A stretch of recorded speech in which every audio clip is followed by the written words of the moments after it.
Hello दोस्तों, स्वागत करता हूं आप सभी का मेरे YouTube चैनल सिद्धार्थ की पाठशाला में।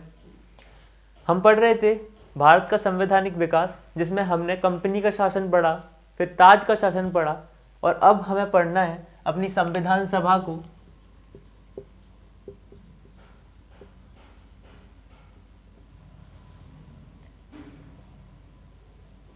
तो संविधान सभा की मांग सबसे पहले 1922 में महात्मा गांधी जी ने की थी। इसके बाद 1934 में M.N. रॉय इन्होंने संविधान सभा की मांग की। ये कम्युनिस्ट पार्टी के फाउंडर थे और वामपंथी आंदोलन के प्रखर नेता भी रहे थे। इनकी बात को ज़्यादा ध्यान नहीं दिया गया, ब्रिटिश सरकार ने इनकी बातों पर ज़्यादा ध्यान नहीं दिया। मगर 1935 में इंडियन नेशनल कांग्रेस, जो उस समय की काफ़ी दमदार पार्टी थी, इसके द्वारा संविधान सभा के गठन के लिए आधिकारिक रूप से मांग की गई। इसके पश्चात 1940 में इसको मंजूरी दे दी गई। इसके पश्चात 1940 में अगस्त प्रस्ताव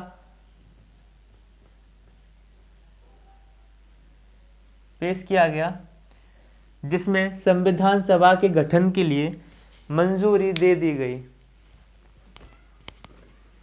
ठीक है, आगे बढ़ते हैं।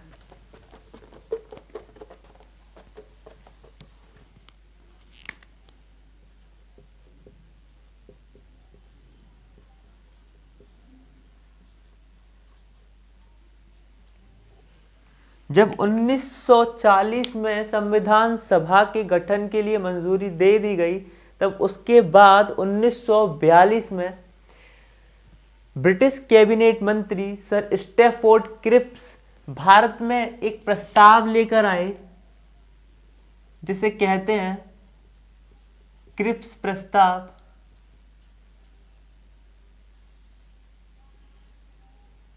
क्रिप्स प्रस्ताव भारत लेकर आए और इसको खारिज कर दिया गया भारतीयों द्वारा, क्योंकि इसमें साफ शब्दों में लिखा था कि इसमें मुख्यतः भारतीय होंगे, मगर हमें एक स्वतंत्र संविधान सभा चाहिए थी। मुख्यतः का मतलब था कि बाहरी हस्तक्षेप भी होगा, पर हमें इंडिपेंडेंट संविधान सभा चाहिए थी, इसलिए इसको अपनाया नहीं गया और मुस्लिम लीग ने इसका विरोध किया और मुस्लिम लीग ने अलग संविधान सभा की मांग भी की। जब ये अपनाया नहीं गया, इसके बाद आया 1946 में कैबिनेट मिशन, जिसे 3 लोग लेकर आए थे, sir Stafford Cripps, sir Stafford Cripps, Pethick Lawrence, AV Alexander.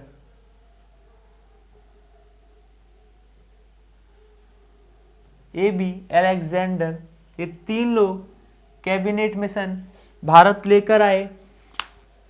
Cabinet mission में मुस्लिम लीग द्वारा मांगी गई संविधान सभा की, अलग संविधान सभा की मांग को ठुकरा दिया, मगर इससे काफी हद तक मुस्लिम लीग जो थी वो संतुष्ट थी और इसी के तहत हमारी संविधान सभा का गठन हुआ। मैं इसके बारे में आपको बता देता हूं। संविधान सभा का गठन था वो वयस्क मताधिकार के आधार पर होना था और इसमें 389 सीट्स थी, जिसमें 296 जो सीट थी वो ब्रिटिश भारत की थी जिस समय ब्रिटिशर्स भारत पे राज कर रहे थे, उस समय का भारत, उसमें 296 सीटें ब्रिटिश भारत की थी और 93 सीटें वो थी जहां पे देसी रियासतें थी।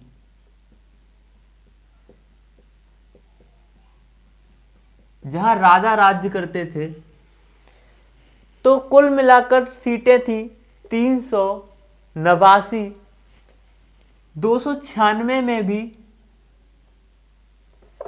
292 सीटें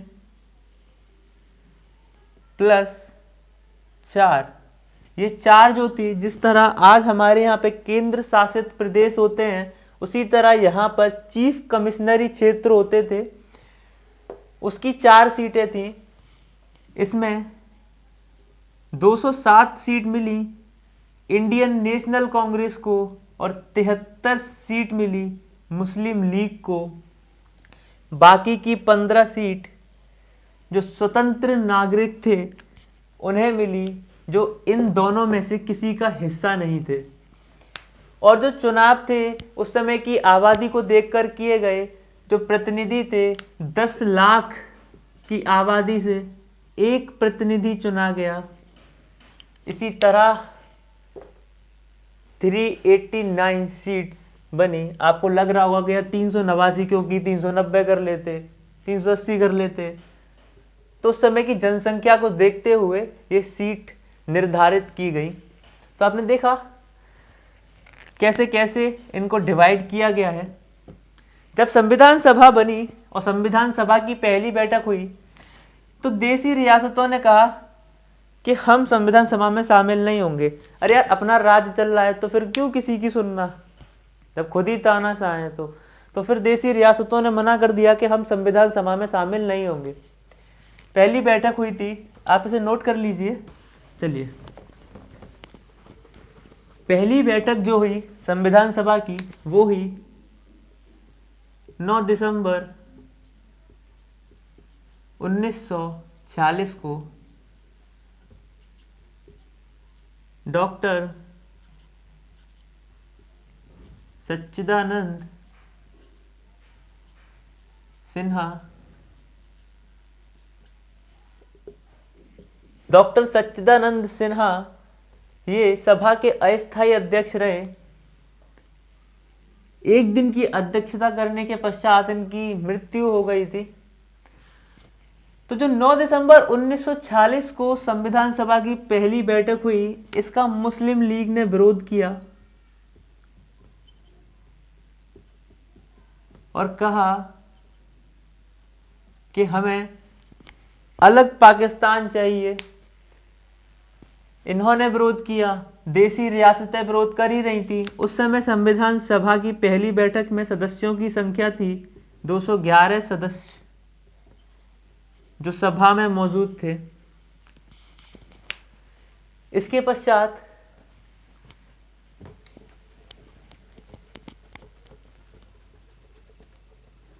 जब संविधान सभा की दूसरी बैठक हुई तब एक उद्देश्य प्रस्ताव पारित किया गया, पेश किया गया जवाहरलाल नेहरू द्वारा। कब? 13 दिसंबर 1946 को एक उद्देश्य प्रस्ताव पेश किया गया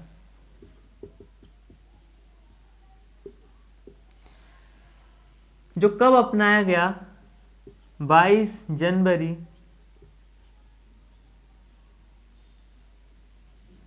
1947 को। उद्देश्य प्रस्ताव पेश किया गया 13 दिसंबर 1946 को, अपनाया गया सर्वसम्मति द्वारा 22 जनवरी 1947 को। मुस्लिम लीग अलग पाकिस्तान की मांग कर रही थी कि उसका मानना था कि हम भाई यहाँ की संविधान सभा में हम शामिल नहीं होना चाहते हैं, हमें अलग पाकिस्तान चाहिए और भारत में ऑक्सीजन नहीं रहती है, पाकिस्तान में ऑक्सीजन मिलेगी, हम वहीं रहेंगे। मुस्लिम लीग मांग कर रही थी अलग पाकिस्तान की। तो 1947 जुलाई 1947 में एक स्वतंत्रता अधिनियम आया और माउंट बेटन योजना द्वारा 15 अगस्त 1947 15 अगस्त 1947 को भारत के दो हिस्से हुए, एक पाकिस्तान, एक भारत। पूर्वी पाकिस्तान, जिसे बांग्लादेश कहते हैं, तब तक जो संविधान सभा में भारत के अंतर्गत आने वाली मुस्लिम लीग के सदस्य थे। जैसे कि पाकिस्तान अलग हुआ, पूर्वी पाकिस्तान अलग हुआ, और जो मुस्लिम लीग के सदस्य जो भारत में रह गए थे, भारत के थे, उन्होंने सोचा कि यार पाकिस्तान तो अलग हो गया, मुस्लिम लीग भी वहाँ गई, अब हमारा तो सारा खाना पीना यही का है, तो वहाँ जाके क्या करेंगे, तो चलो हो जाते हैं संविधान सभा में शामिल। तो वो भी हो गए। देसी रियासतें वो भी सोचने लगी कि यार अभी नहीं करोगे तो बाद में करोगे, वो सत्ता बड़ी है, हम छोटे मोटे राजा हैं। वो भी धीरे धीरे शामिल हो गए। एक हैदराबाद के राजा थे, हैदराबाद के राजा मना कर रहे थे कि नहीं, हम नहीं करेंगे, हम तो भाई राजा हैं, हम तो राजशाही ज़िंदगी जीना चाहते हैं। तो हमारे सरदार वल्लभ भाई पटेल ने पुलिस कार्रवाई करके लाठीचार्ज करवा दिया, हैदराबाद के राजा भी आ गए। और जम्मू कश्मीर वाला मुद्दा तो आपको पता ही होगा, 370 अभी हटी है 2019 में। इसको विलय पत्र द्वारा शामिल किया गया था भारत में। अब ये पूर्णतः राज्य भी नहीं रहा, अब तो केंद्र शासित प्रदेश में इसको शामिल कर लिया गया है, लद्दाख और जम्मू और कश्मीर। खैर, देसी रियासतें और मुस्लिम लीग के सदस्य जो भारत में थे वो भी संविधान सभा में आ गए, और संविधान का निर्माण करने हेतु कुछ समितियां बनाई गई, कुछ छोटी समितियां, कुछ बड़ी समितियां भी बनी। जिस तरह से संघ समिति, संघीय समिति, जिसके अध्यक्ष जवाहरलाल नेहरू जी थे, संचालन समिति डॉक्टर राजेंद्र प्रसाद। और जो हमारी संविधान सभा थी वो दो काम कर रही थी, एक संविधान का निर्माण, दूसरा आम कानून लागू करना। जिस समय संविधान सभा संविधान का निर्माण करने के लिए बैठती थी या बैठक होती थी, उस समय अध्यक्षता करते थे डॉक्टर राजेंद्र प्रसाद जी। और जिस समय हमारी संविधान सभा विधायिका के रूप में बैठती थी, मैंने सबसे पहली वीडियो में आपको ये बताया था कि कानून बनाने की प्रक्रिया, कानून कौन बनाता है, विधायिका बनाती है। तो जो हमारी संविधान सभा थी वो विधायिका के रूप में भी काम कर रही थी, क्योंकि वो कानून बना रही थी। तो विधायिका के रूप में बैठती थी, तब यहाँ की अध्यक्षता करते थे जीवी मावलंकर जी। जीवी मावलंकर जी इसकी अध्यक्षता करते थे। तो ये बात आपको ध्यान रखनी है।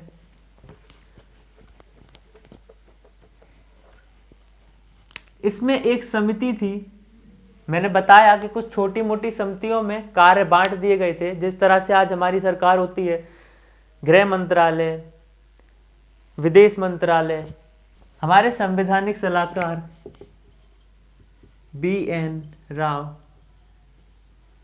BN राव इस संविधान सभा के सदस्य नहीं थे, मगर संविधान निर्माण में इन्होंने निःशुल्क कार्य करके संविधान के निर्माण में अपना योगदान दिया है।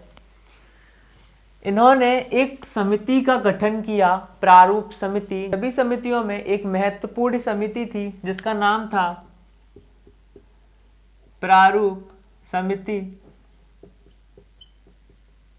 जिसके अध्यक्ष थे doctor BR Ambedkar, doctor Bhimrao Ambedkar इसकी अध्यक्षता कर रहे थे। इस समिति में 7 सदस्य थे।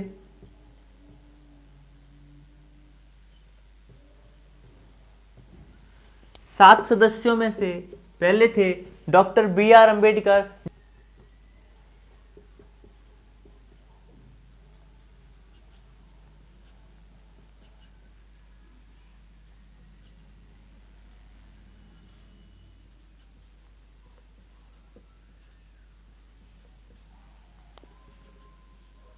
N Gopalaswami Iyengar,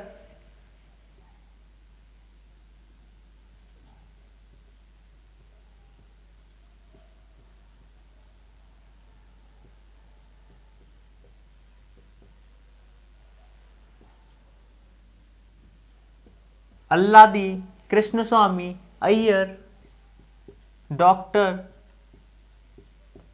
KM. Munshi,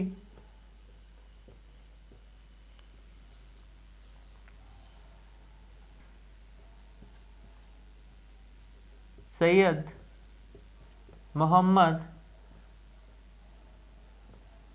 Sadullah,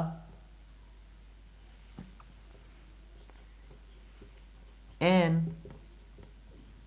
Madhav Rao, और 7वें सदस्य थे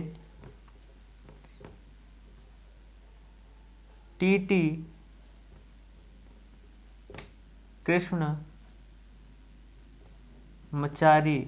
इन्होंने डी.पी. खेतान की मृत्यु के बाद जो इनके मित्र थे ये पद संभाला। प्रारूप समिति का गठन 29 अगस्त 1947 को हुआ था। इसको आप याद रखिएगा।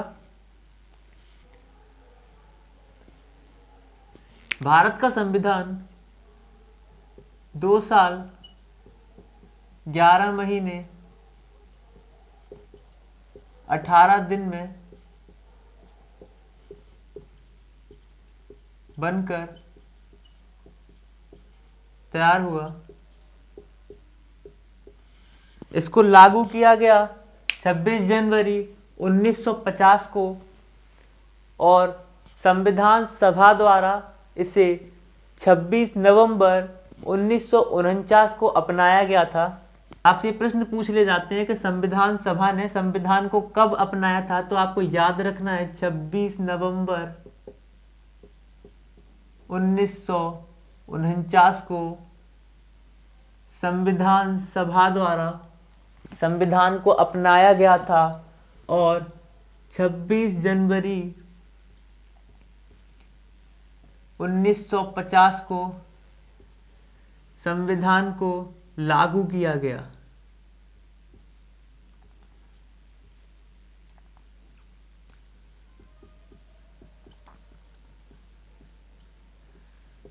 संविधान सभा में संविधान सभा ने संविधान लागू करने से पहले अन्य कुछ कार्य भी किए थे। इस पर आप नजर डाल लीजिए।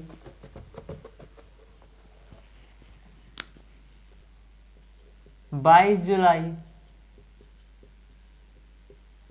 1947 को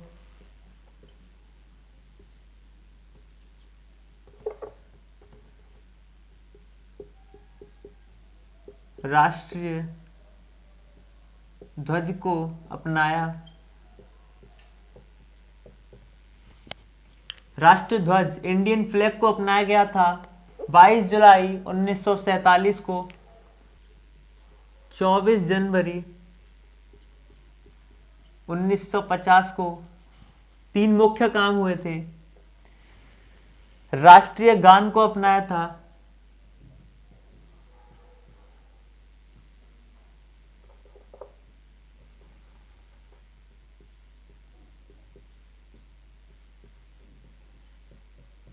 राष्ट्रीय गान को अपनाया गया,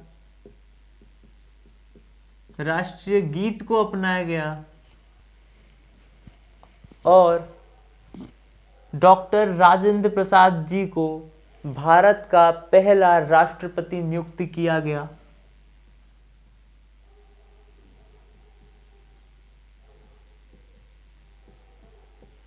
इसको डॉक्टर राजेंद्र प्रसाद। इसके बाद संविधान की से जुड़ी हुई कुछ महत्वपूर्ण बातें हैं। ये आप सभी लोग पढ़ते हैं और जानते हैं। यहाँ से प्रश्न कभी कभार पूछ लिया जाता है कि हमारा संविधान लिखित है या अलिखित है। तो हमारा संविधान जो है वो लिखित संविधान है। ब्रिटेन का संविधान अलिखित संविधान है और अमेरिका का संविधान लिखित संविधान है। हमारा संविधान कठोर है या फिर लचीला है। तो हमारा संविधान ना तो कठोर है ना ही लचीला है। अगर ये प्रश्न आपसे पूछा जाता है तो आपको यही ऑप्शन टिक करना है कि हमारा संविधान ना तो ज़्यादा कठोर है और ना ही ज़्यादा लचीला है। उसमें संशोधन भी हो सकता है। 368 अमेंडमेंट जो आप जानते हैं उसके तहत संविधान में संशोधन हो जाता है विशेष बहुमत द्वारा। तो हमारा संविधान जो है वो ना ज़्यादा लचीला है ना ज़्यादा कठोर है। ब्रिटेन का संविधान जो है वो काफ़ी ज़्यादा लचीला है, आए दिन वहाँ पर नियम कानून बदल जाते हैं। और अमेरिका का जो संविधान है वो बहुत ही ज़्यादा कठोर है, वहाँ इतने ज़्यादा अनुच्छेद नहीं है। जो इंडिया है वो यूनियन ऑफ स्टेट है, और यूनाइटेड स्टेट ऑफ अमेरिका वो दोनों राज्यों के संघ हैं, मगर वहाँ के राज्यों को अनुमति दी गई है कि वो राज्य चाहे तो राज्य से अलग हो सकते हैं, मगर भारत में कोई भी राज्य संघ से अलग नहीं हो सकता। ऐसा प्रावधान हमारे संविधान में किया गया है। इसको हम आगे पढ़ेंगे जब हम संघ और उसके राज्य पढ़ेंगे। तो ये संविधान की कुछ विशेषताएं हैं जिसके बारे में आप लोग जानते ही हैं, और अगर मैंने कुछ ना पढ़ाया हो तो मुझे कमेंट सेक्शन में बता दीजिए, तो मैं उस टॉपिक को भी ले आऊँगा और इससे जुड़े हुए प्रश्नों पर हम डिस्कशन करेंगे, हम चर्चा करेंगे। तब तक के लिए आप पढ़ते रहिए और सुरक्षित रहिए। जय हिंद, जय भारत। और वीडियो अच्छी लगी हो तो लाइक कर देना, सब्सक्राइब कर देना यूट्यूब चैनल को, जिससे कि आगे की नोटिफिकेशन आपको मिलती रहे। और अगर मेरे से कोई मिस्टेक हो रही हो तो प्लीज़ आप मेरे को कमेंट सेक्शन में बताइए, तो मैं उसको सुधारने की कोशिश करूँगा। यार मैं भी बिगनर ही हूँ, अगर ऑनलाइन पढ़ाना मैंने चालू किया है तो ये मेरी शुरुआत है, तो आप लोग भी मेरा सपोर्ट करिए। Thank you so much.